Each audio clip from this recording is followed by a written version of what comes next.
Retour dans la semaine de l'écho. Je suis toujours en compagnie de Sophie de Menton, qui est chef d'entreprise et présidente du mouvement éthique. Éric Heyer, directeur de l'OFCE. Philippe Manière, président de Footprint Consultant. La première ministre britannique, Theresa May, est la première dirigeante reçue par Donald Trump. Avec le Brexit et une relation transatlantique renforcée, l'Europe va-t-elle subir des dommages majeurs ? Selon François Hollande, en visite à Berlin, l'administration du nouveau président américain représente un défi pour l'Union européenne. Alors faut-il refonder l'Europe ? Je vous propose d'écouter quelques réactions. Angela Merkel, Theresa May, et on en débat ensuite. Nous savons que le référendum britannique est une rupture profonde dans l'avancée de l'Union européenne. Le plus important est l'engagement que nous avons déjà donné à Bratislava, que les 27 États membres se tiennent ensemble et travaillent ambitieusement ensemble pour relever les défis et trouver des solutions. Je suis ravie que la nouvelle administration ait fait d'un accord commercial entre nos deux pays l'une de ses priorités. Une Amérique audacieuse et confiante et bonne pour le monde. Une Amérique qui est forte et prospère chez elle peut exercer un rôle de leader à l'étranger. Mais vous ne pouvez et vous ne devriez pas le faire seul.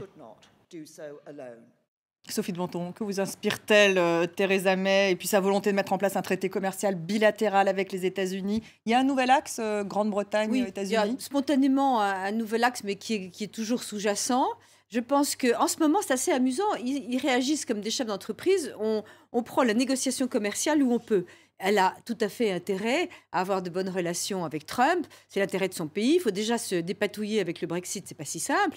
Donc là, il y aura une concurrence entre les négociations qu'elle va devoir passer avec les États-Unis et les négociations qu'elle va devoir avoir avec les Européens. Un peu inattendu. En revanche, moi, ce qui me fait sourire, c'est quand on dit est-ce qu'il va falloir que l'Europe se reconstruise. L'Europe, c'est une catastrophe. Donc, si elle pourrait se reconstruire, il y a une raison de plus pour se reconstruire.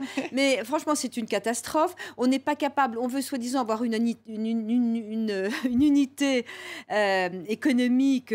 On est toujours en train de hurler contre le plombier polonais et le chauffeur de camion qui vient des pays de l'Est. Nous sommes incapables d'imposer une harmonisation. Nous avons des travailleurs qu'on est. Alors, ça pourrait être un catalyseur, peut-être, justement, ce nouvel axe Grande-Bretagne. Je n'y crois pas du tout. Je n'ai plus tellement d'espoir dans l'Europe, là, en ce moment. Éric Heyer. Non, mais c'est simple.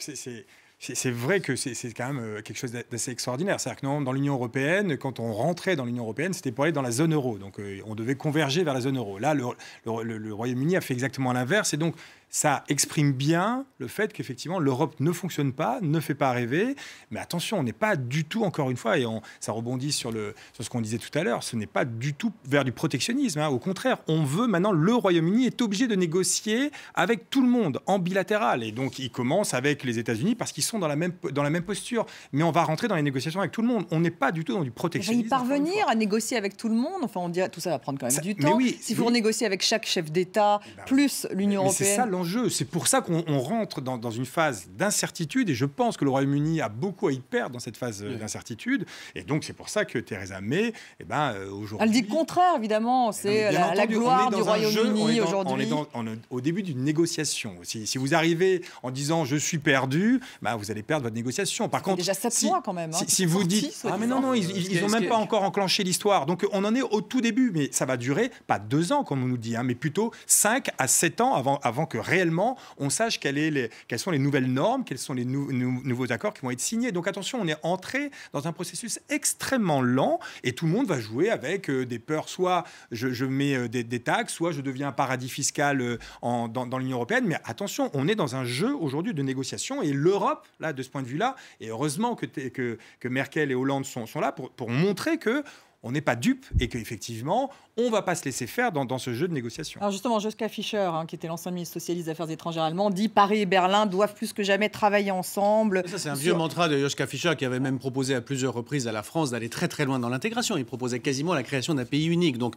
ça, c'est qu'aujourd'hui, il y a un momentum qui sont charmants, qui correspondent à une vision un peu irénique et lyrique de l'Europe, à laquelle je ne vois pas d'inconvénient, enfin en tout cas esthétique. Le problème, c'est que ça ne correspond absolument plus aujourd'hui à l'attente des peuples. Alors moi, je voudrais qu'on revienne un instant sur cette espèce de cousinage May-Trump, parce que je trouve qu'il est très fort et très intéressant. C'est vrai que le Royaume-Uni a ourdi des complots sordides pour que Theresa May soit la première chef d'État ou de gouvernement étrangère reçue par Trump.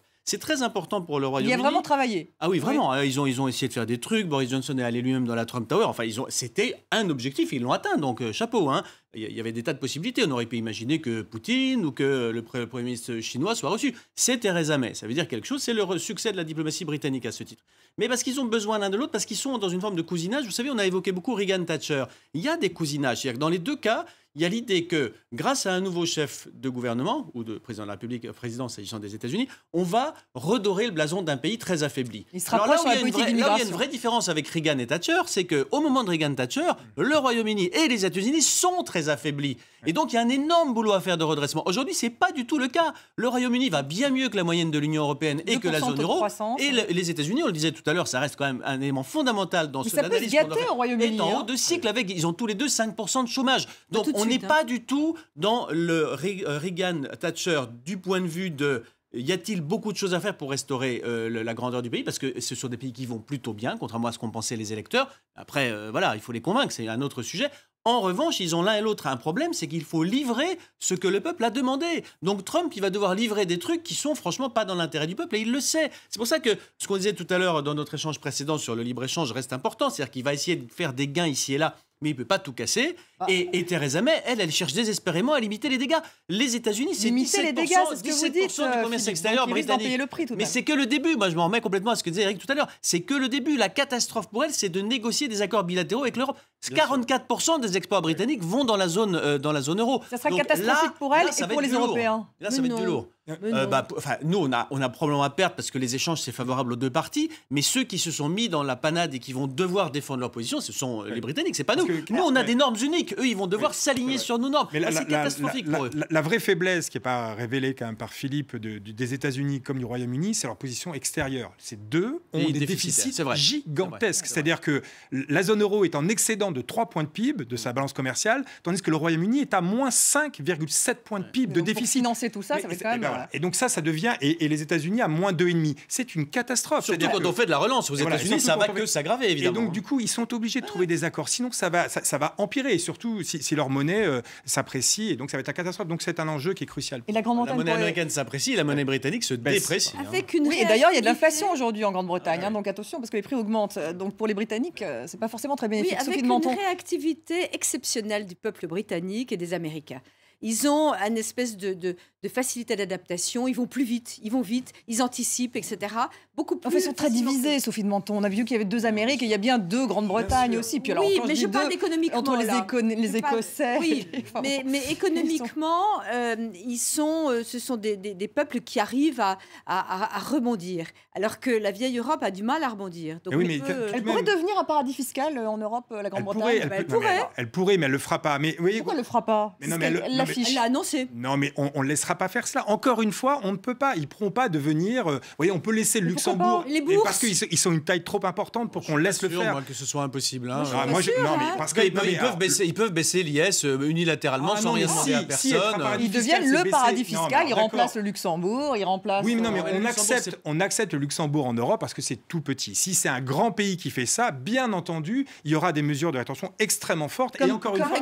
Lesquelles? Non, mais attendez, là, ils ne peuvent pas vivre sans nous. Le Royaume-Uni ne peut pas vivre sans nous. Surtout s'ils sont plus dans l'Union européenne. Alors non, on fait ce qu'on veut. Et donc, ça va être rentré dans... Non, mais ça, on est dans un jeu de dupes de mon point de vue. Mais attention, pour dire, il y a quand même ce passeport européen qui est crucial. Pour les États-Unis, c'était...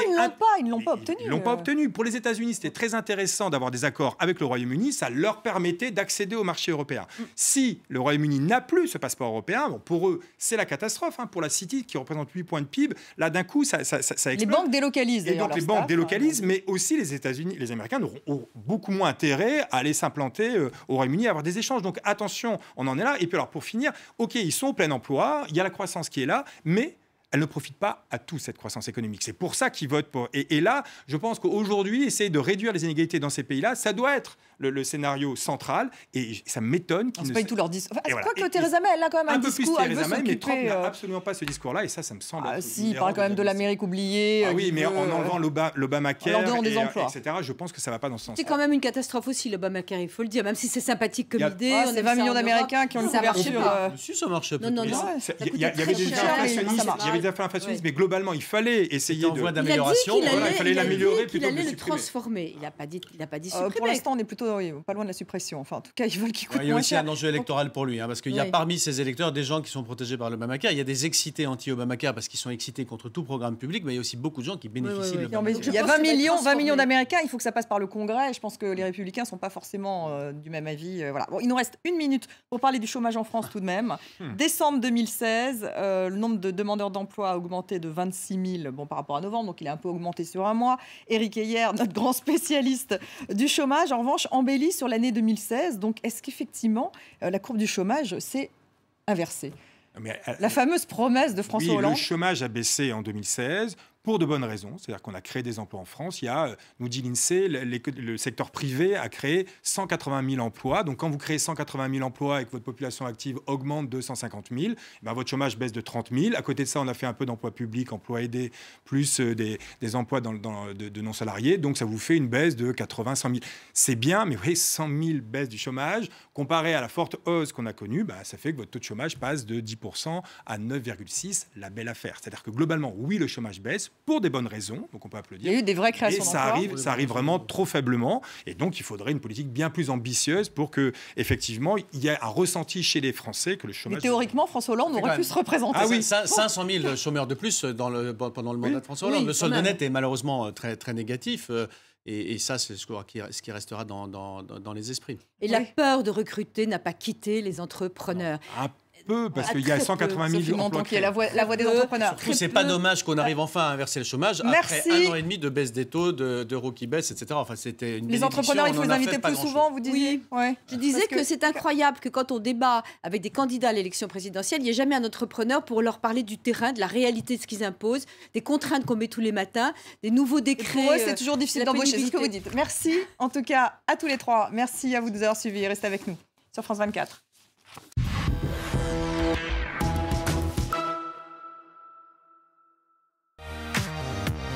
Actuel, présenté par Virginie Hertz. Actuel, le magazine de celles qui font la une de l'actualité internationale. Femmes d'influence, militantes des droits humains ou victimes de discrimination. De Paris à New Delhi, de Washington à Tunis, chaque semaine, Actuel met en valeur des femmes qui, au quotidien, s'engagent pour faire bouger un monde largement dominé par les hommes. Actuel, à voir sur France 24 et sur France24.com.